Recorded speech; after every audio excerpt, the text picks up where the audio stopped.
नियुद्ध का उपयोग अपनी सुरक्षा के लिए है, स्वास्थ्य के लिए है।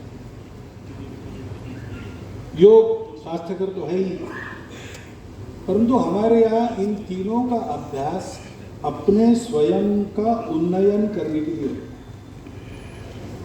कलाकार कला की साधना करते करते परम तत्व तक पहुंच जाता है। संगीत महोत्सव में वसीमुद्दीन डागर साहब आए थे, ध्रुपद गायक। वो कह रहे थे कि भाई एक एक स्वर की साधना करनी पड़ती है, क्योंकि ये केवल लोगों को रिझाने के लिए या खुद रिझने के लिए संगीत नहीं है।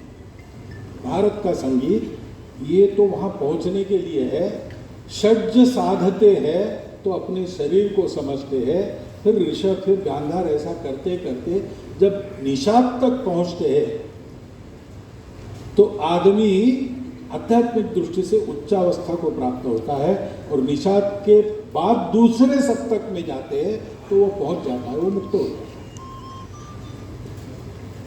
तो हमारे यहाँ सारी बातों का ध्येय क्या है? परम लक्ष्य जीवन का उपभोग नहीं, शरीर मन बुद्धि के लिए जीवन नहीं है। जीवन शरीर मन बुद्धि के परे जो है उसको देखने के लिए,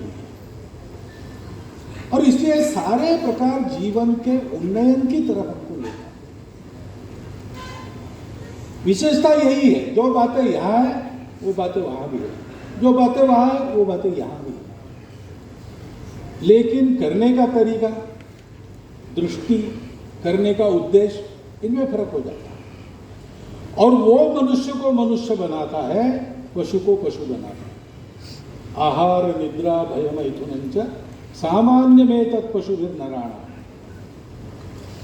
लेकिन पशु ये करता है क्योंकि वो दूसरा कुछ कर नहीं सकता, उसको जन्म दिया है, अब उसको मरते दम तक जीना है। वो आत्महत्या भी नहीं करता, आप पशु आत्महत्या नहीं करता, कितना भी दुख हो जाए तो उसको जीना ही है। और जीते समय जो जो होता है वो भोगना है। तो भूख लगती तो उसको खाना है, मिला तो वैसे खाएगा, नहीं तो छीन के खाएगा या चुरा के खाएगा, उसके लिए मार भी खाएगा, लेकिन मुंह की रोटी नहीं छोड़ेगा। उसको दूसरा कुछ समझ में नहीं आता। लेकिन मनुष्य ऐसा नहीं है। मनुष्य को ये संवेदना है। संवेदना क्यों है?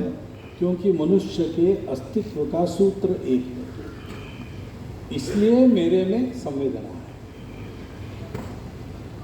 उस सूत्र को मैं समझ जाता हूं तो सारा विश्व मेरा अपना हो जाता है।